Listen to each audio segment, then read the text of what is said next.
Un chasseur a trouvé un pauvre petit garçon perdu dans la forêt.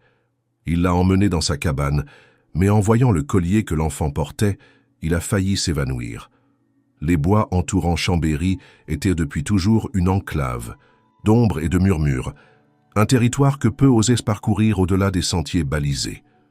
Pour Pierre Morel, c'était chez lui. Isolé dans une vieille cabane de bois et de pierre aux abords des Alpes françaises, il avait choisi depuis longtemps le silence comme compagnon et la solitude comme abri. Ancien garde forestier devenu chasseur à son propre compte, Pierre vivait au rythme des saisons, traquant le gibier dans les recoins les plus reculés des montagnes. Ce soir-là, la pluie tombait en rideaux épais, frappant les feuilles comme des percussions de tambours lointains.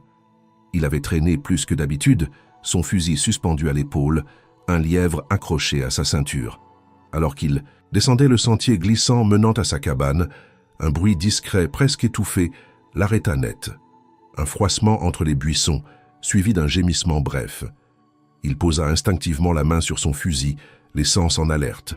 Lentement, il écarta les branches humides et aperçut, recroquevillé contre un tronc moussu, un petit corps tremblant. C'était un garçon, peut-être 6 ou 7 ans, pas plus. Ses vêtements étaient trempés, couverts de boue, ses cheveux, collés au front, ruisselaient d'eau glacée. Ses yeux grands ouverts étaient un mélange d'épouvante et de vide, comme s'il ne voyait plus vraiment le monde autour de lui. Pierre s'agenouilla sans un mot. L'enfant ne recula pas, mais ne bougea pas non plus. Il semblait vidé de toute énergie.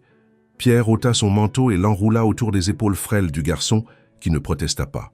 Puis, avec une douceur qui contrastait avec son allure de montagnard buriné, il le souleva dans ses bras et se hâta de rentrer. La cabane n'était pas grande, mais suffisamment confortable. Un poêle ancien, une table en bois massif, 2 fauteuils usés et une chambre au fond qu'il n'ouvrait presque jamais. Il alluma le feu, réchauffa de l'eau dans une casserole et installa le garçon sur un vieux tapis devant les flammes. L'enfant restait muet, le regard figé vers les braises.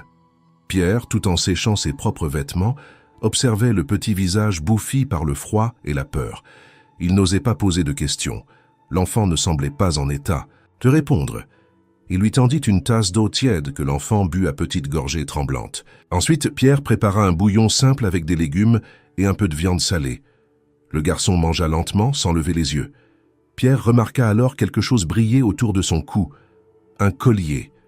C'était un fin cordon de cuir au bout duquel pendait un pendentif en argent terni, en forme d'étoile.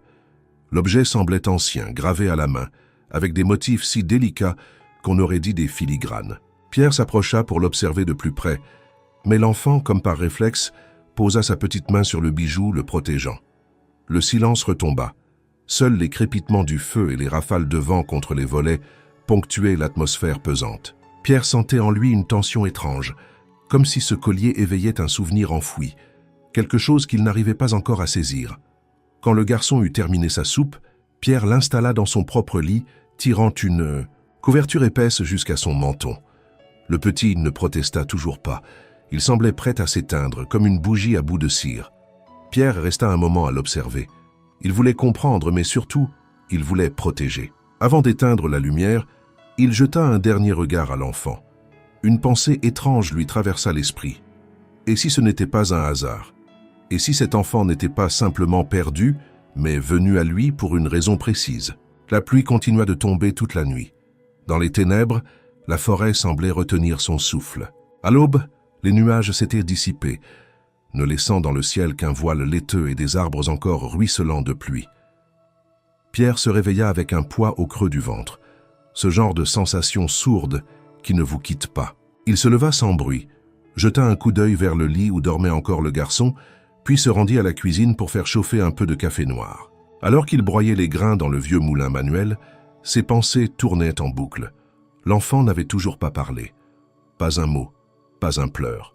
Rien que ce regard fixe et cette étrange passivité. Il revint près du lit, une tasse de café fumant à la main.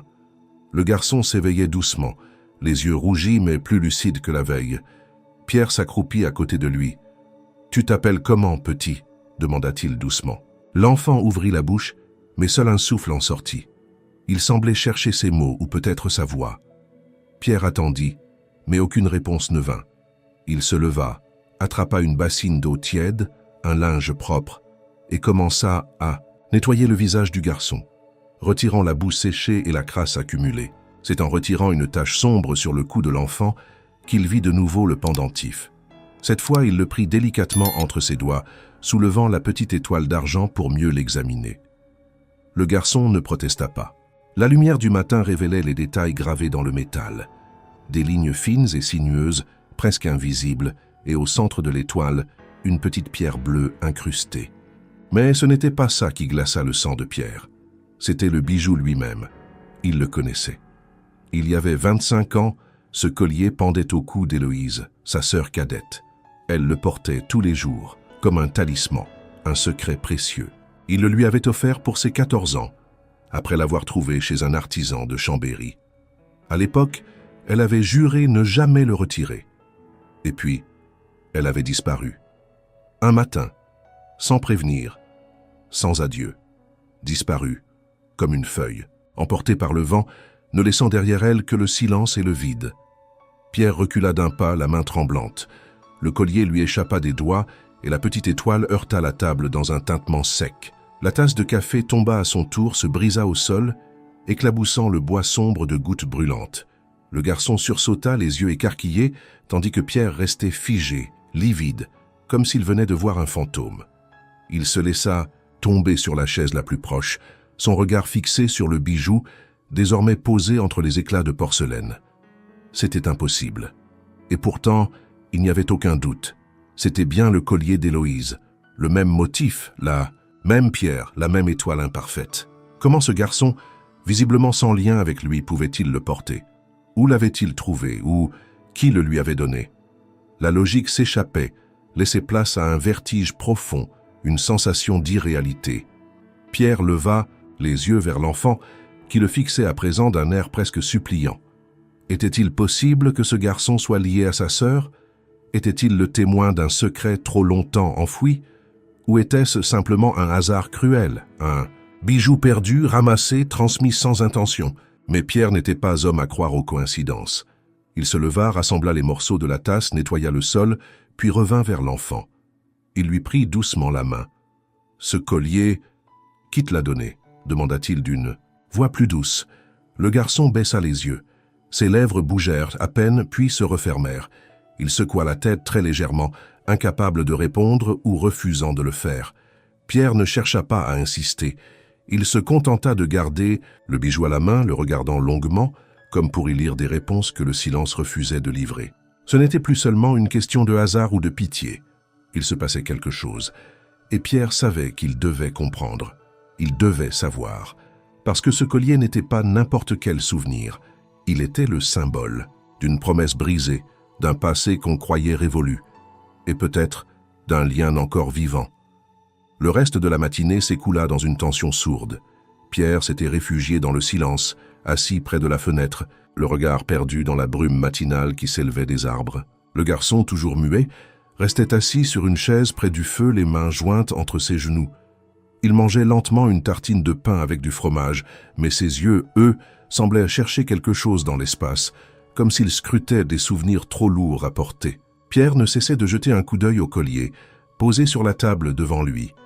Il l'avait nettoyé avec un chiffon doux, révélant l'éclat ancien de l'argent et les délicates gravures qu'il connaissait trop bien.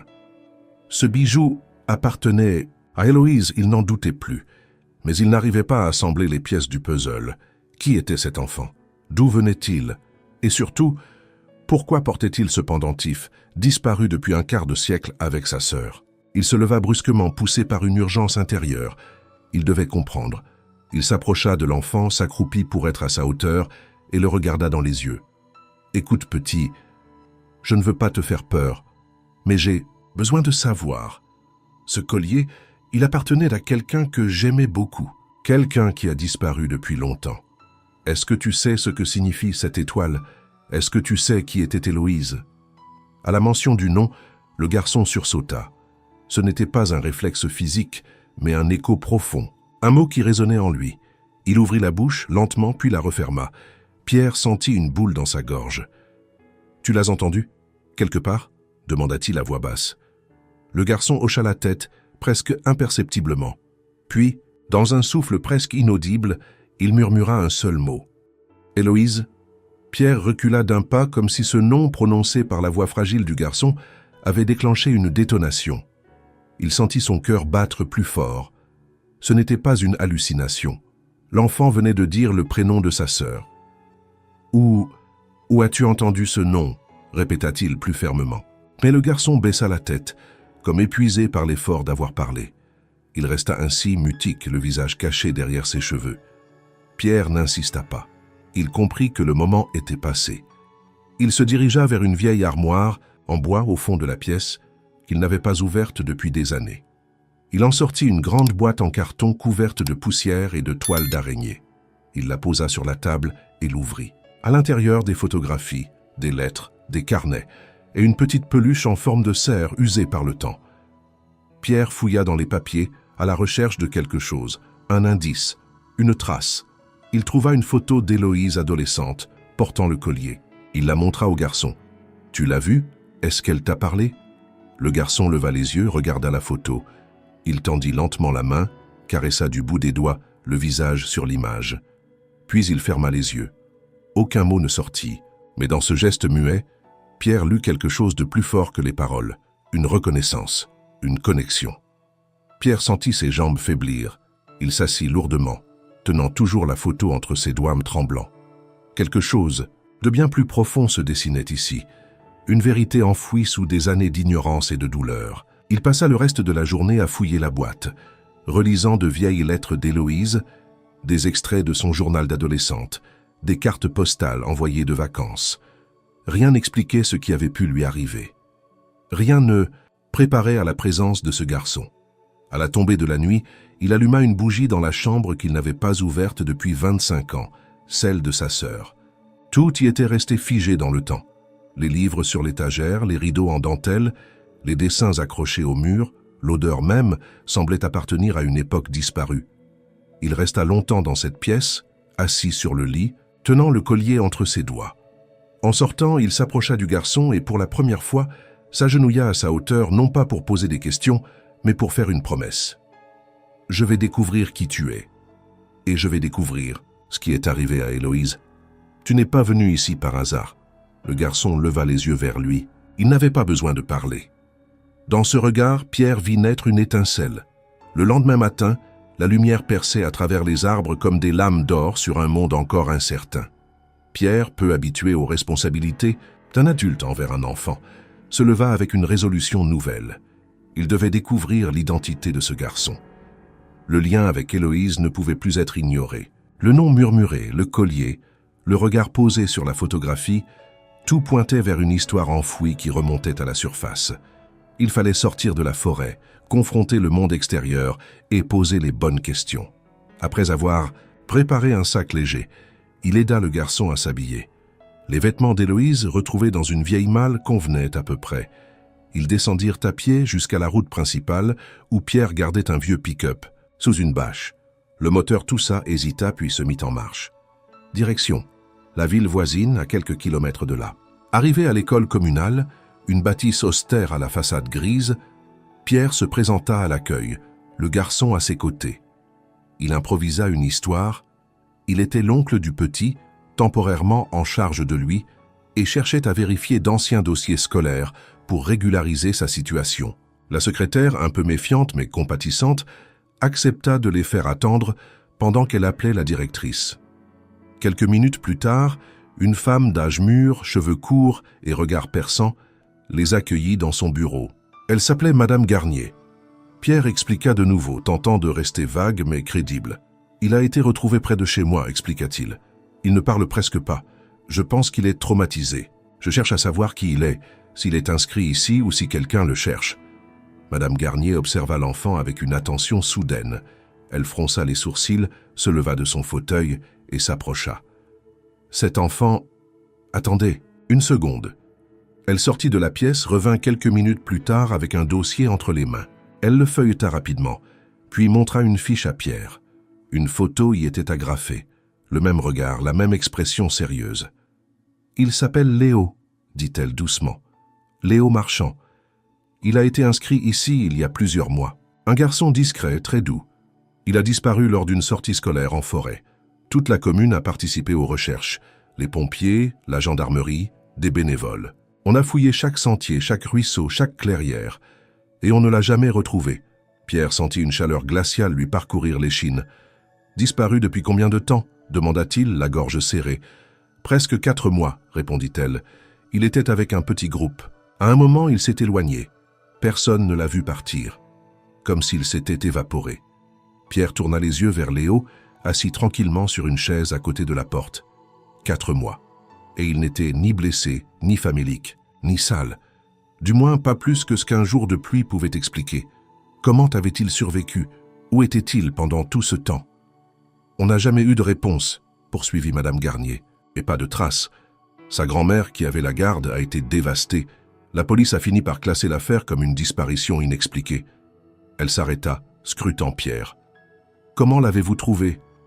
Il hésita un instant, dans les bois. Hier. Il était seul, comme s'il m'attendait. Madame Garnier soupira, secoua la tête. « Il faut prévenir la gendarmerie, la famille. Vous comprenez que c'est une affaire sérieuse ? Je comprends.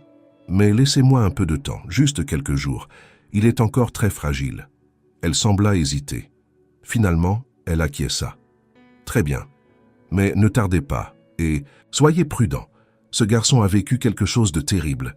Il faudra du temps pour le réparer. » Sur le chemin du retour, Pierre jetait des coups d'œil fréquents vers Léo, qui regardait la forêt défiler à travers la vitre. 4 mois, et cet enfant apparaissait chez lui, portant le collier de sa sœur disparue depuis 25 ans.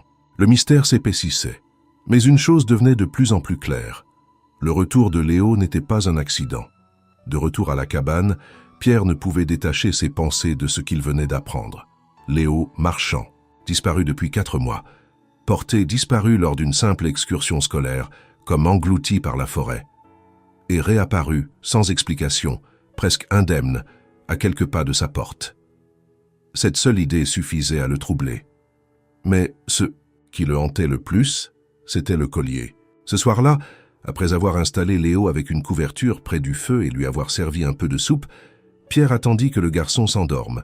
Il sortit alors le pendentif de sa poche et le plaça sous la lampe à pétrole posée sur la table. Il l'observa longuement.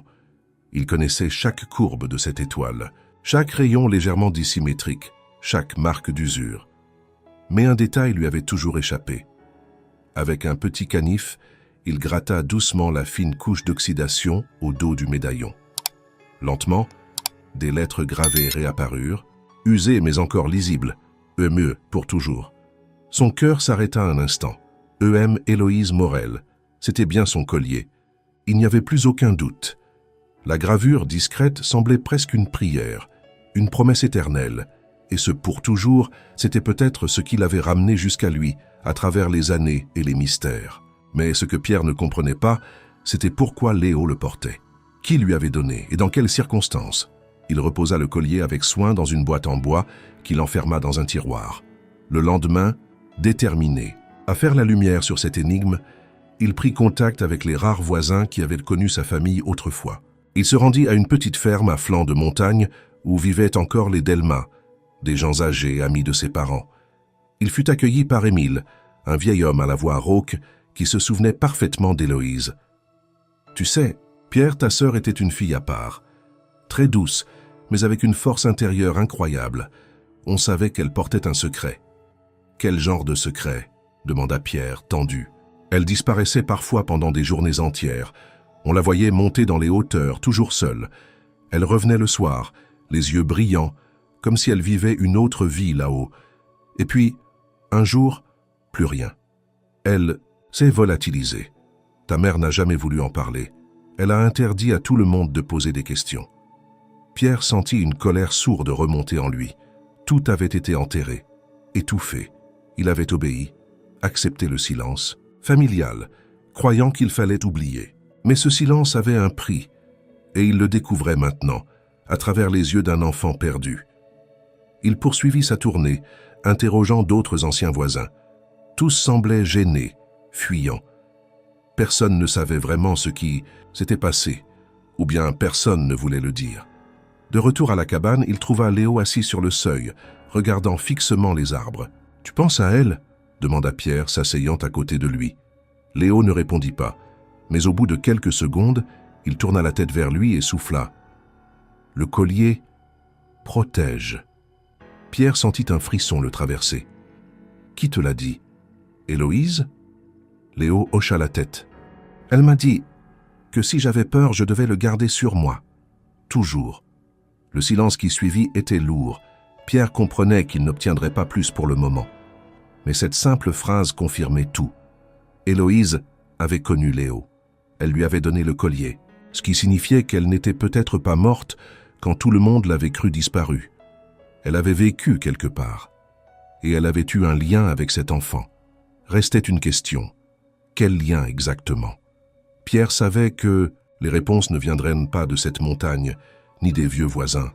Il fallait chercher ailleurs, dans le passé d'Héloïse, dans ce qu'elle avait voulu cacher à tous. Et s'il y avait une trace de cette vérité, elle ne pouvait être qu'à un seul endroit, dans sa chambre, restée intacte depuis 25 ans. La chambre d'Héloïse avait toujours été un sanctuaire figé dans le temps. Depuis sa disparition, personne n'y avait touché. Même leurs parents, avant leur propre départ, avaient respecté ce silence. Pierre n'y entrait jamais. Il gardait cette pièce comme on garde un souvenir trop douloureux à ouvrir. Mais désormais, il n'avait plus le choix. Quelque chose y dormait encore. Et peut-être enfin une vérité. Ce soir-là, après avoir couché Léo, Pierre monta lentement les marches grinçantes qui menaient à l'étage. Il ouvrit la porte en bois avec précaution. L'air avait une odeur ancienne de papier jauni, de fleurs séchées et de poussière. La lumière de la lampe que Pierre tenait révélait les contours familiers. Le lit à barreaux blancs, la coiffeuse avec son petit miroir ovale, les livres soigneusement rangés sur l'étagère. Tout semblait intact, mais il savait que la surface trompait. Il commença par fouiller les tiroirs, les boîtes, les cahiers d'école, des lettres d'adolescentes, des dessins, des cartes postales, rien qui ne sorte de l'ordinaire. Mais Pierre connaissait sa sœur. Elle avait toujours été plus profonde qu'elle ne le montrait. Il s'agenouilla près du lit, tapota le sol. Les lattes de bois craquaient légèrement. Puis, dans un coin, il remarqua une irrégularité. Il retira un tapis usé, écarta une latte branlante et trouva une cachette. Dans cette cachette, un vieux carnet à la couverture de cuir brun, usé sur les bords. Un ruban bleu dépassait entre les pages.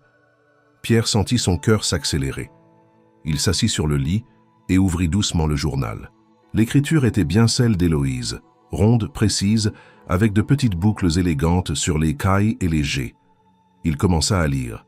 Les premières pages parlaient de la vie quotidienne, l'école, les rêves, les amis, les frustrations. Adolescente. Puis peu à peu un nom revenait. Antoine. Toujours écrit avec tendresse. « Aujourd'hui, Antoine m'a attendu derrière la bibliothèque », écrivait-elle. « On a marché jusqu'au lac. Il me comprend.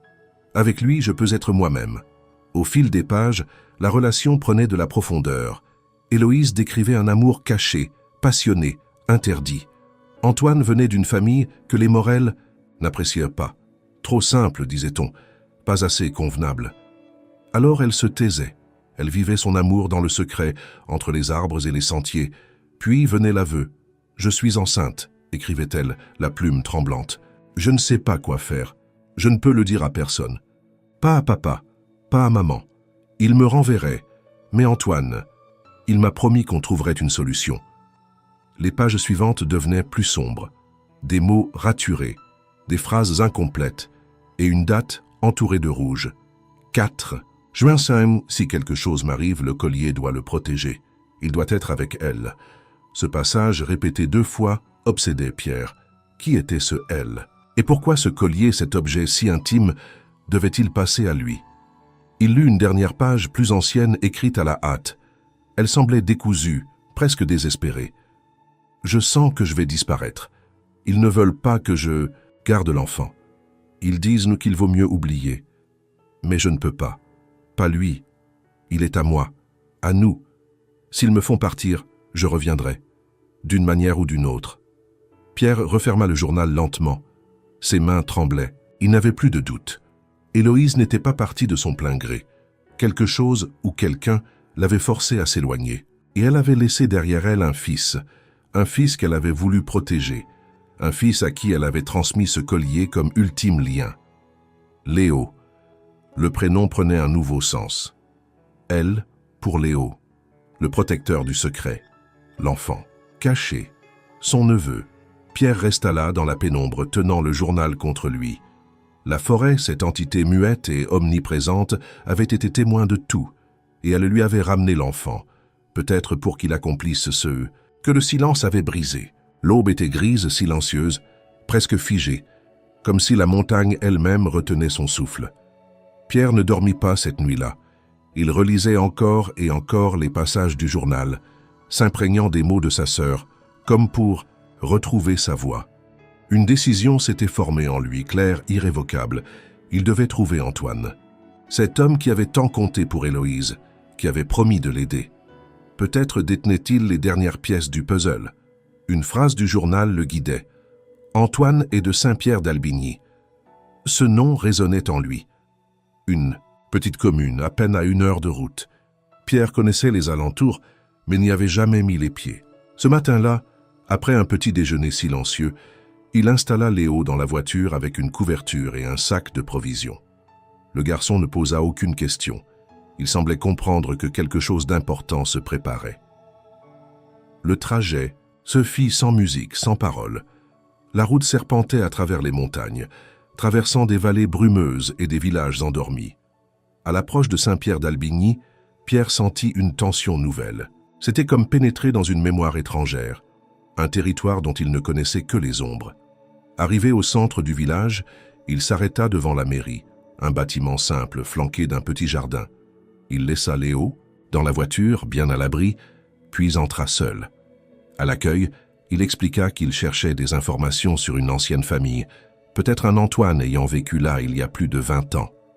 La secrétaire, une femme aux cheveux gris tirés en chignon, consulta un registre poussiéreux. Des Antoine, il y en a eu plusieurs. Mais si vous cherchez celui dont le père tenait la scierie, alors vous devriez parler à Marianne. Elle vit encore ici. C'était sa mère. L'adresse notée sur un bout de papier, Pierre reprit la voiture, monta une petite route sinueuse bordée de châtaigniers, jusqu'à une maison isolée aux volets bleus délavés. Une femme âgée, assise sur une chaise en osier, tricotait sur la terrasse. Elle leva les yeux à leur arrivée comme si elle les attendait depuis longtemps. « Vous êtes Morel, dit-elle avant même qu'il ne parle, le frère d'Héloïse. » Pierre sentit son cœur se serrer. « Comment savez-vous » Elle sourit tristement. « Parce que vous avez les mêmes yeux, elle est venue ici, souvent, jusqu'à ce qu'il la fasse disparaître. » Il s'assit à côté d'elle. Léo, resté près de la voiture, jouait avec des cailloux à portée de voix. Marianne continua d'une voix lente mais ferme. « Mon fils Antoine l'aimait, plus que tout, mais notre famille n'a pas accepté. Trop de peur, trop de silence. Quand elle est tombée enceinte, ils l'ont envoyée loin comme si elle était une honte. Moi, je n'étais qu'une mère, on ne m'écoutait pas. Je ne savais même pas où ils l'avaient envoyée. Puis un jour, elle est revenue avec un bébé. Elle m'a supplié de le garder quelque temps. Juste le temps de trouver une solution. Je n'ai pas su dire non. » « Et ensuite ?» demanda Pierre, la voix rauque. « Ensuite, elle est repartie, et je ne l'ai plus jamais revue. Elle m'a laissé une lettre me demandant de protéger l'enfant. Elle disait qu'il s'appelait Léo, que c'était tout ce qui lui restait, d'Antoine. » Pierre sentit une pression immense dans sa poitrine. Tout s'emboîtait. Ce garçon, ce silence, ce collier. Léo était bien le fils d'Héloïse, son neveu, le sang de son sang. « Vous l'avez élevé ?»« Non, pas vraiment. Je l'ai confié à ma fille, qui vit plus bas dans la vallée. Elle n'a jamais su la vérité. Elle pensait que c'était un orphelin recueilli, et quand Léo a grandi, elle l'a inscrit à l'école comme si de rien n'était. Je passais le voir, je lui racontais des histoires, je lui disais qu'un jour il comprendrait. Mais il a disparu avant que je puisse lui dire. » Elle baissa les yeux. Une larme roula sur sa joue. J'ai cru l'avoir perdu pour toujours. Pierre se leva lentement, alla chercher Léo. Il le prit par la main et l'amena devant Marianne. Elle le regarda longtemps, puis lui murmura « Te voilà revenu, mon petit. Le collier t'a guidé jusqu'à lui, jusqu'à ton oncle. » Léo la regarda sans comprendre, mais avec une douceur nouvelle. Il se rapprocha, posa sa tête contre le genou de la vieille femme. Pierre comprit alors que le destin avait tracé un chemin invisible, et que la forêt, loin de les séparer, avait servi de pont entre les mondes perdus. Le vent avait changé, soufflant à travers les branches comme une voix ancienne. Pierre et Léo passèrent la nuit chez Marianne, dans cette maison de pierres et de souvenirs. Le feu dans la cheminée crépitait doucement, et dans le silence du salon, la vieille femme raconta enfin tout ce qu'elle n'avait jamais dit. Marianne, les mains jointes sur ses genoux, fixait la flamme comme si elle y lisait les ombres du passé. Quand Héloïse est revenue ici, avec l'enfant dans les bras, elle n'était plus la jeune fille d'autrefois. Quelque chose en elle s'était brisé. Mais en même temps, elle dégageait une force, une détermination que je n'avais jamais vue. Elle m'a regardé droit dans les yeux et m'a dit « Je ne peux pas le garder. Pas maintenant. Il est en danger. Vous seul pouvez le protéger. » Pierre, assis en face d'elle, écoutait sans l'interrompre. Léo s'était endormi sur le vieux canapé, la tête posée sur un coussin tricoté à la main. « J'ai dit oui, » continua Marianne. « Bien sûr que j'ai dit oui. Je voyais dans ses yeux que c'était sa dernière chance. Et puis, je savais que c'était aussi le fils de mon Antoine. Elle ne l'a pas dit clairement, mais je n'avais aucun doute. Elle marqua une pause, soupira. Mon fils était déjà mort à ce moment-là. Un accident stupide à la Syrie. Elle l'ignorait encore. Je ne pouvais pas lui briser le cœur une deuxième fois. Alors je lui ai menti. Je lui ai dit que tout irait bien, que je veillerais sur Léo, et elle est partie. Pierre sentit ses poings se serrer. Où est-elle allée ensuite? Je ne sais pas, répondit Marianne avec tristesse. Elle a dit qu'elle devait effacer les traces, qu'elle reviendrait bientôt. Elle n'est jamais revenue. J'ai attendu, j'ai espéré. Et un jour j'ai compris qu'elle ne reviendrait plus. Pierre se leva, fit les 100 pas dans la pièce. Et vous n'avez jamais rien dit? À personne? Non, par peur, par lâcheté. Et parce que je m'étais attaché à lui, à Léo. Il m'appelait mamie. Il croyait que j'étais sa vraie famille. Quand ma fille Cécile l'a pris chez elle, je l'ai laissé croire qu'il était un enfant abandonné, un de ces petits perdus dont personne ne veut. Elle l'a aimé comme le sien. Et moi, je venais le voir en cachette, je lui chantais les chansons qu'Héloïse aimait. Pierre s'arrêta devant elle. Et maintenant? Elle le regarda avec une intensité nouvelle. Maintenant, il est avec vous, là où il devait être depuis le début. Je le sens, vous avez le même regard, la même façon de vous tenir. Il est à vous, Pierre. Il vous reconnaît, même s'il ne comprend pas encore. Pierre retourna s'asseoir, le regard sombre. Il a disparu pendant 4 mois. Comment est-ce possible? Il n'aurait pas survécu seul dans la forêt. Marianne hocha lentement la tête. Il n'était pas seul. Pierre la fixa, surpris. Que voulez-vous dire? Je ne peux pas l'expliquer, mais je crois que l'esprit d'Héloïse l'a protégé. Son amour, sa promesse. Tu l'as lu dans son journal, non? Le collier doit le protéger. Il l'a fait. Un silence long s'installa. Pierre regarda Léo dormir, paisible, comme s'il se savait enfin en sécurité. Il se leva, s'approcha de lui et passa la main sur ses cheveux. Une chaleur douce l'envahit. Il n'était plus seulement le chasseur solitaire, il devenait un oncle, un gardien. « Je vais le ramener avec moi », dit-il à voix basse. « Mais cette fois, je vais tout faire dans les règles. Tu comptes réclamer sa garde? Oui, je vais me battre. Pour lui, pour Héloïse. » Marianne sourit, une larme au coin de l'œil. « Alors vous êtes prêts, et il est temps que le monde sache la vérité. » Le lendemain matin, alors que la brume s'élevait sur les montagnes, Pierre et Léo quittèrent la maison. Marianne les salua longuement depuis le perron, sa silhouette se découpant dans la lumière pâle. Sur le chemin, du retour, Léo, encore somnolent, dit soudain « Elle m'a dit que tu viendrais. » Pierre tourna la tête. « Qui ? Maman. » Pierre ne répondit pas. Il comprit que les liens invisibles, plus forts que la mort et le temps, les avaient enfin réunis.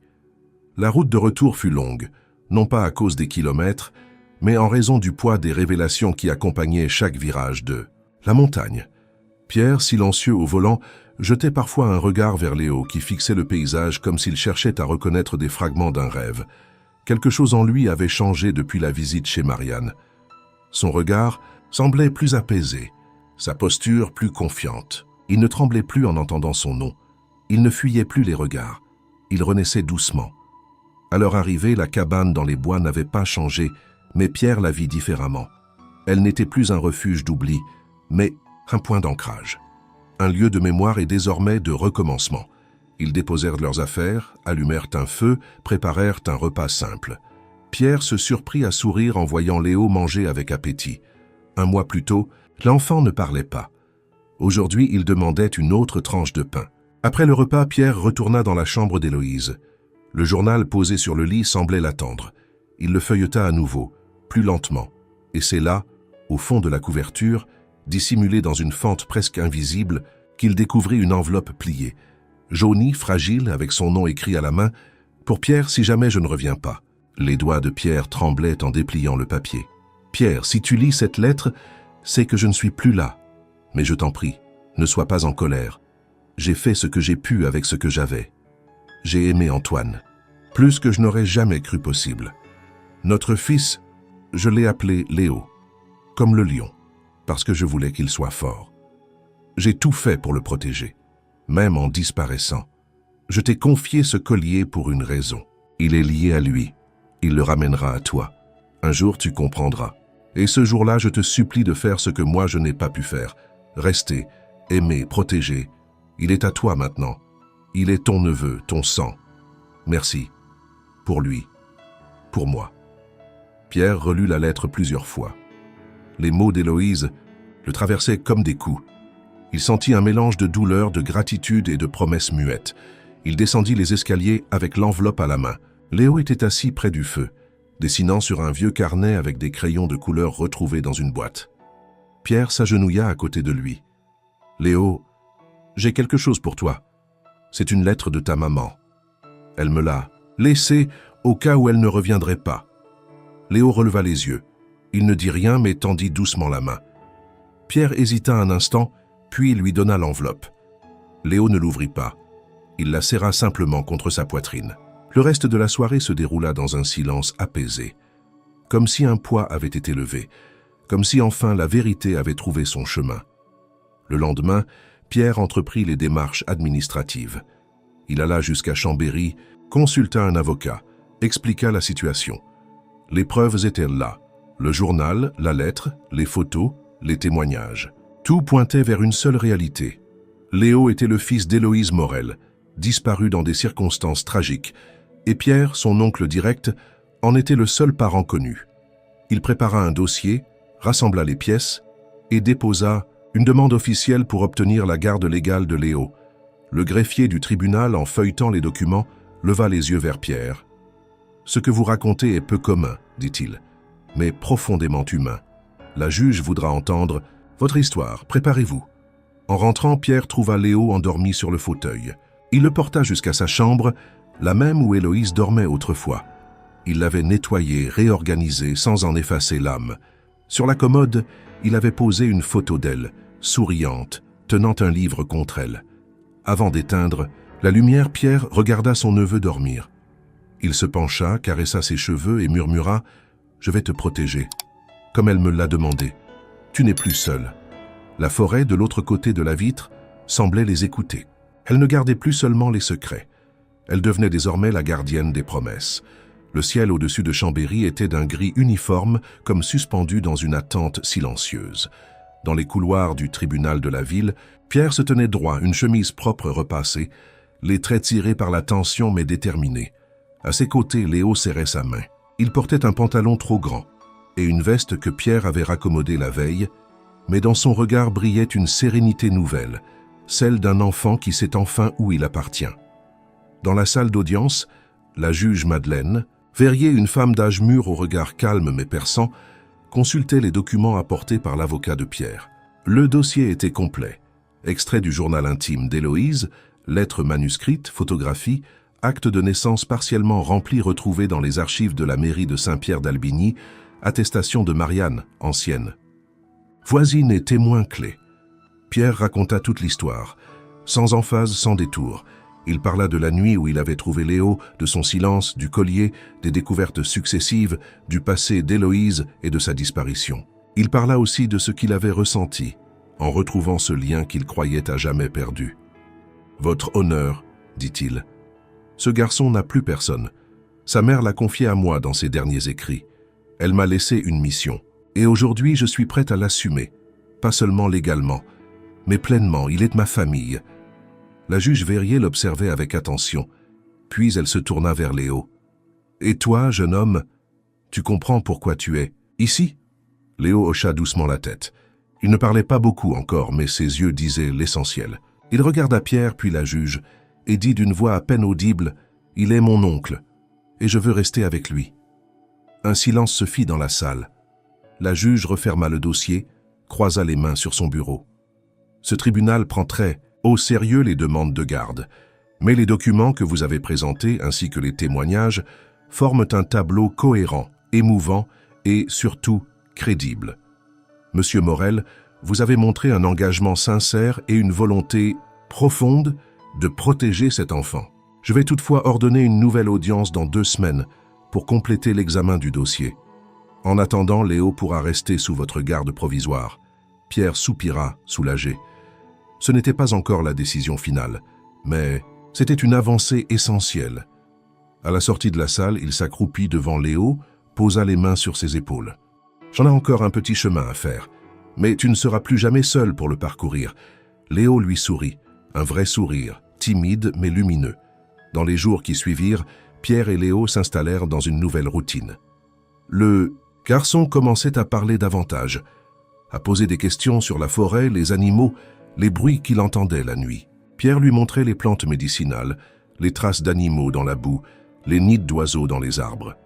Ils partagèrent des repas simples, des histoires au coin du feu, des silences aussi, mais des silences habités. Un soir, alors qu'ils nettoyaient ensemble le grenier, Pierre trouva une vieille boîte à musique ayant appartenu à Héloïse. Lorsqu'il l'ouvrit, une douce mélodie s'en échappa, enveloppant la pièce d'une nostalgie douce.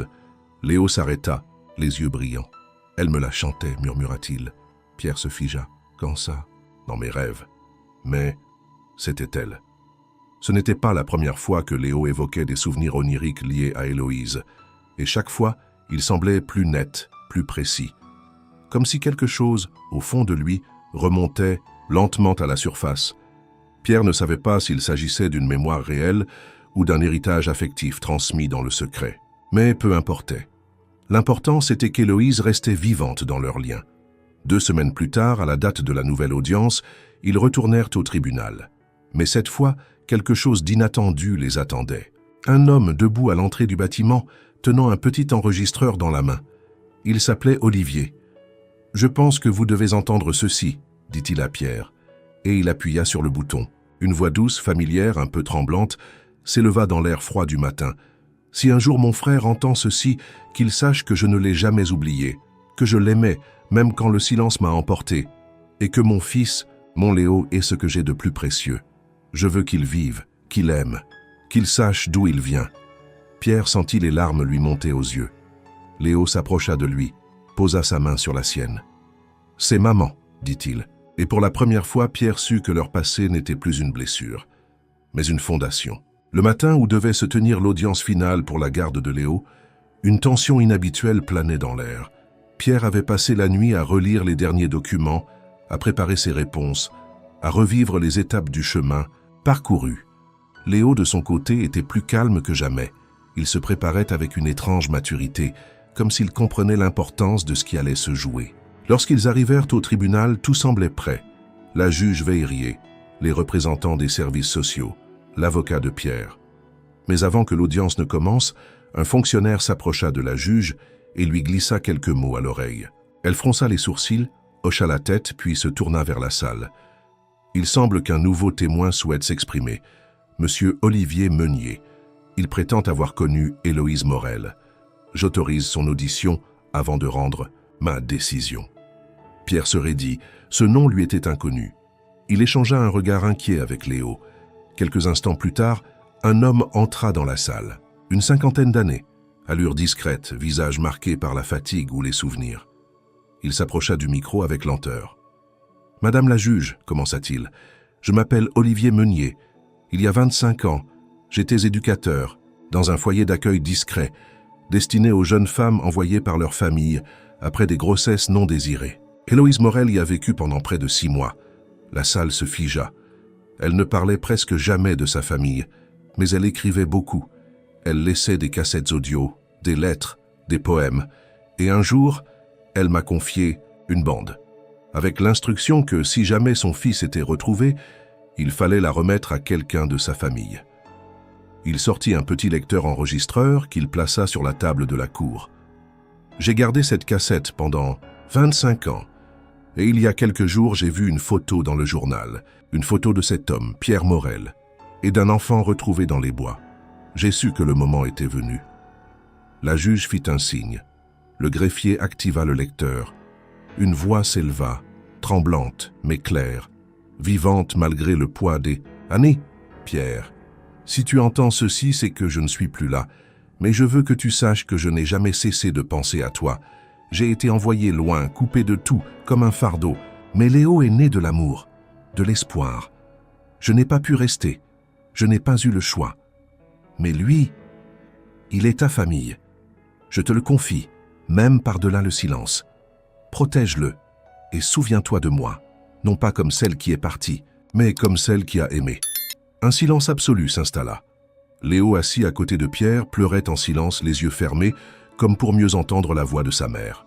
Pierre, les poings serrés sur ses genoux, retenait ses larmes, bouleversé par cette présence inattendue, cette voix revenue du passé pour achever ce que le destin n'avait pas pu accomplir. La juge prit la parole après un long moment. Il n'y a à mes yeux plus de doute. Les liens familiaux, affectifs et les preuves documentaires sont irréfutables. Monsieur Morel, le tribunal vous accorde officiellement la garde pleine et entière de Léo Marchand, fils biologique de votre sœur Héloïse Morel. Cette décision prend effet immédiatement. Un murmure parcourut la salle. Pierre ferma les yeux, soupira puis se tourna vers Léo.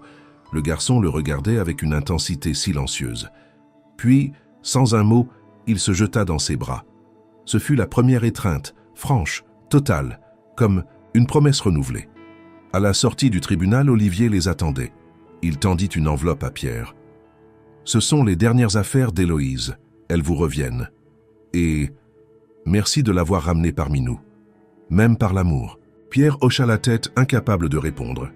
Ce jour-là, il ne retrouva pas seulement un enfant. Il retrouva une sœur, un passé réconcilié et un avenir à construire.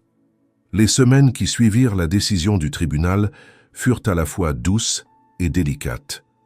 Pierre, désormais officiellement tuteur de Léo, réorganisa sa vie autour du garçon.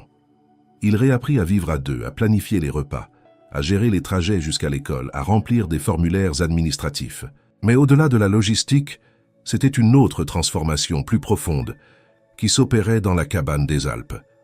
La forêt, longtemps perçue comme un sanctuaire de solitude, devenait peu à peu un lieu d'initiation, de partage. Pierre commença à emmener Léo dans ses promenades.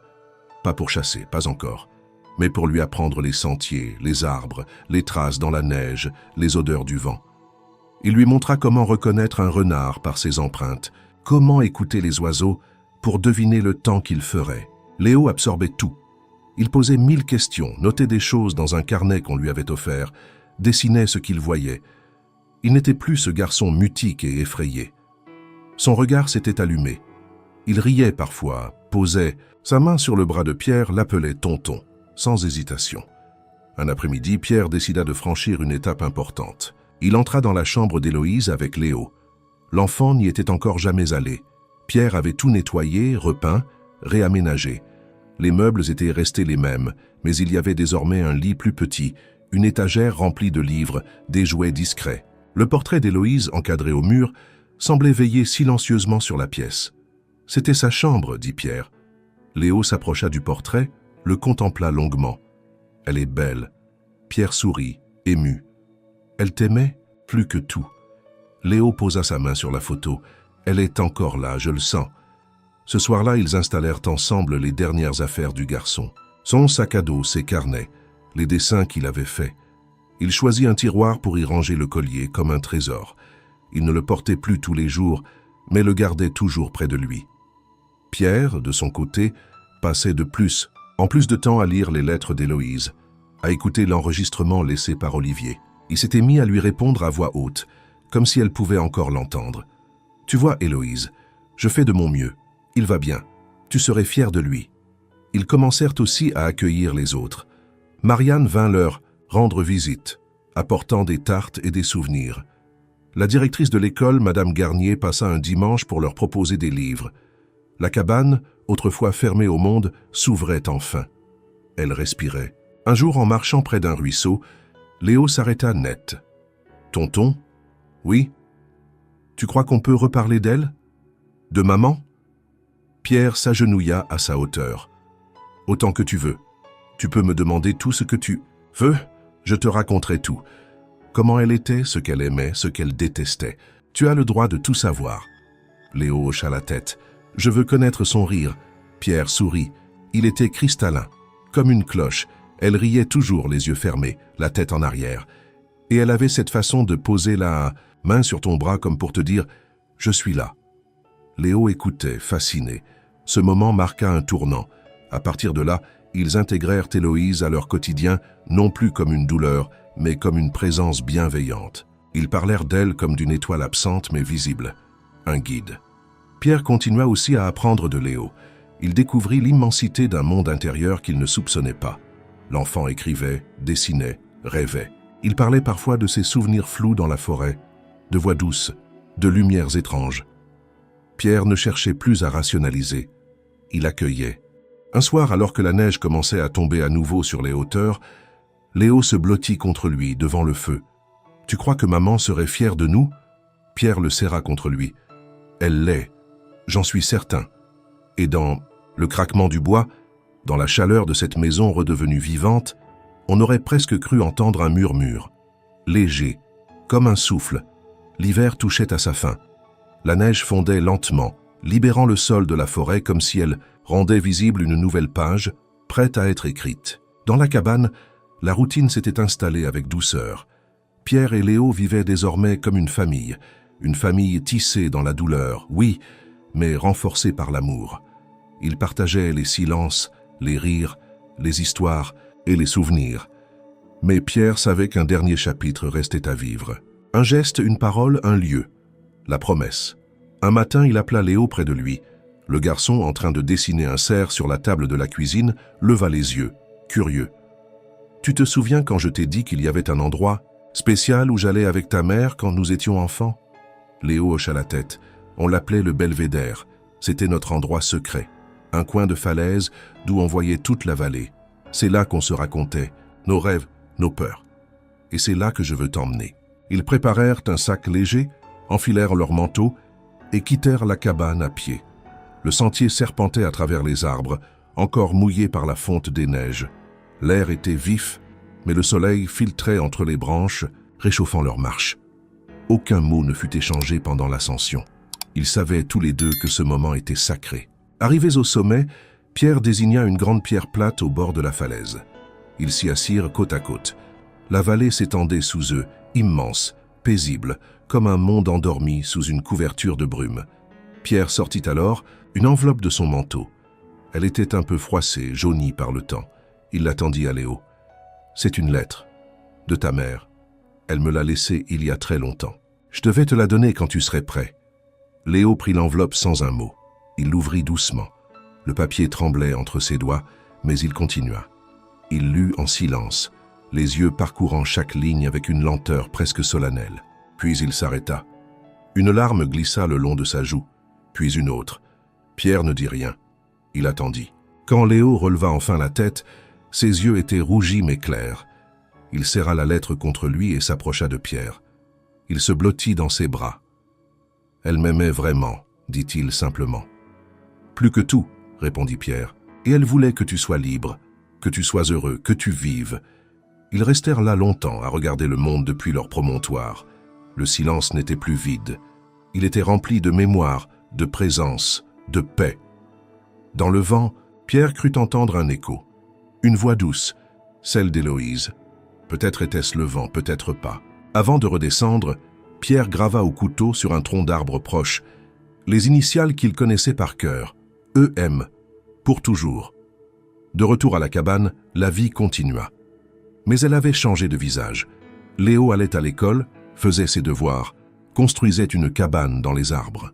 Pierre reprit la chasse, mais plus légèrement. Il consacrait plus de temps à leur foyer, à écrire, à classer les souvenirs. Un jour, Léo demanda « Tu crois que je pourrais écrire son histoire pour qu'on n'oublie jamais ?» Pierre Souris, tu n'as pas besoin de permission pour ça. Elle serait fière de toi. » Alors Léo écrivit. Il raconta sa forêt, sa peur, le silence, la voix de sa mère. Il raconta Pierre, le collier, le tribunal, le belvédère. Et à la fin, de son petit cahier, il traça une phrase qu'il montra fièrement à son oncle. « Je ne suis plus perdu. J'ai trouvé ma famille. Et je ne serai plus jamais seul. » La caméra de la mémoire s'éloigne doucement. Elle survole la forêt, le toit de la cabane, les sentiers, les arbres. Elle remonte jusqu'au belvédère, où brillent encore, gravées dans l'écorce, les lettres éternelles. Et tout redevient calme, comme au début, mais différent, réparé.